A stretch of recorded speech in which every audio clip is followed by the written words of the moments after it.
ایک غریب آدمی بدو رات کے وقت وہ کہیں بیچارہ صبح سے چلا تھا، مدینے پہنچتے اسے رات ہو گئی. اس نے ڈرتے ہوئے نا خیمہ باہر لگا لیا. جہاں رات ہوئی نا آدھی رات ہو گئی، 1-2 بجے سمجھ لے پہنچا مدینے، تو اس نے باہر نے خیمہ لگا لیا. بیوی اس کی امید سے تھی، بچے کی ولادت کا وقت قریب آ گیا، بیمار ہو گئی. اس نے خیمہ لگایا، بیوی اندر ہے. حضرت عمر فاروق گشت پہ تھے رات کو، ساتھ ایک غلام تھا. حضرت عمر فاروق رضی اللہ تعالیٰ عنہ کہنے لگے وہ آگ جل رہی ہے تھوڑی سی، پتہ کرو کون ہے. تو آپ کا غلام پتہ کرنے گیا تو بدو نے ڈانٹ دیا، کہنے لگے جاؤ تمہیں کیوں بتاؤں. حضرت عمر خود گئے، کہنے لگے مسافر بھائی بتا تو صحیح. کہنے لگا جی چھوڑے، میں آپ کو کیوں بتاؤں میں کون ہوں کیسے آیا ہوں. فرمایا خیمے کے اندر سے کراہنے کی آواز آتی، کوئی درد سے چیخ رہا ہے، بتا ہمیں بات کیا ہے. کہنے لگا جی میں فلاں بستی فلاں علاقے کا ایک غریب ہوں، امیر المومنین عمر فاروق سے ملنے آیا ہوں، اور رات ہو گئی ہے تو یہاں خیمہ لگایا ہے، صبح میں ان سے مل کے چلا جاؤں گا. تو رات کو تکلیف دینا پسند نہیں کیا، تو میری بیوی امید سے تھی، اب بچے کی ولادت کا وقت قریب ہے، پاس کوئی نہیں. حضرت عمر کہنے لگے تو ٹھہر میں ابھی آیا.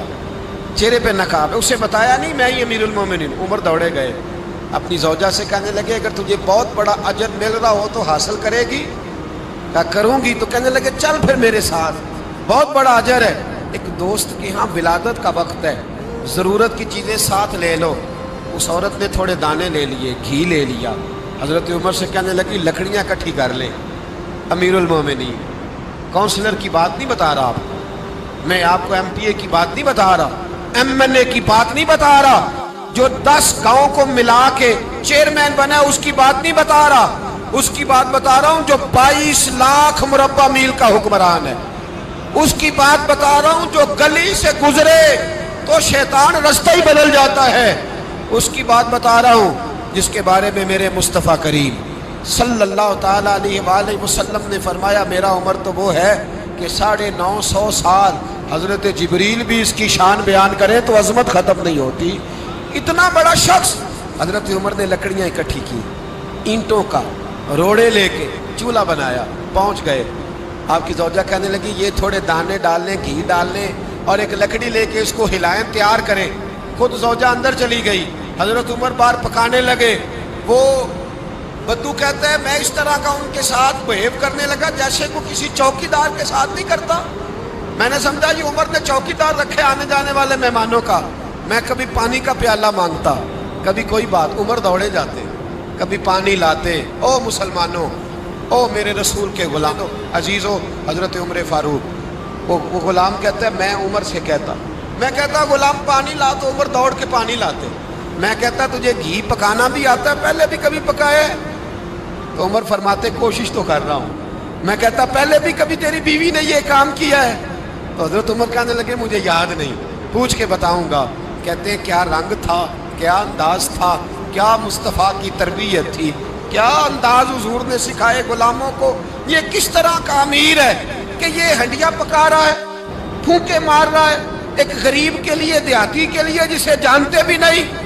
اندر اس شخص کی بیوی کے ہاں بیٹا پیدا ہوا تو حضرت عمر کی بیوی اندر سے بول کے کہنے لگی امیر المومنین مبارک ہو، آپ کے دوست کے ہاں بیٹا پیدا ہوا ہے. جب کہا نا امیر المومنین مبارک ہو تو وہ شخص کہتا ہے میرے ہاتھ کانپنے لگے اور میں اس طرح دوڑا کہ میری پگڑی گر گئی. میں دوڑا تو عمر نے بلایا، کہا کدھر جاتے ہو؟ کہنے لگا آپ امیر المومنین ہیں، آپ امیر المومنین، آپ عمر ہیں. کیسر و کسرا جس کے نام سے کانپے آپ وہ ہیں جسے مصطفیٰ نے دعا مانگ کے اللہ سے مانگا، وہ والے عمر ہیں آپ.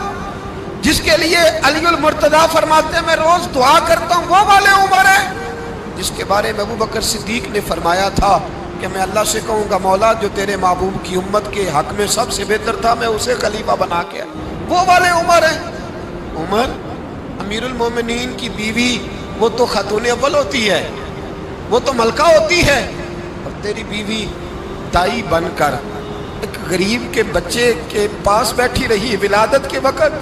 عمر امیر المومنین ہو کے تیری داڑھی ساری دھومے سے بھر گئی تو ڈیوٹی کرتا رہا. تو سیدنا عمر رو پڑے اور اس بدو کو سینے سے لگا کے کہنے لگے تجھے پتہ نہیں تو کہاں آیا ہے؟ اس شہر کا پتہ ہے؟ اس نے کہا حضور کہاں ہے؟ وہ فرمایا یہ میرے نبی کا مدینہ ہے، یہ مصطفیٰ کا مدینہ ہے، یہاں امیروں کا استقبال نہیں ہوتا، یہاں غریبوں کے استقبال ہوتے۔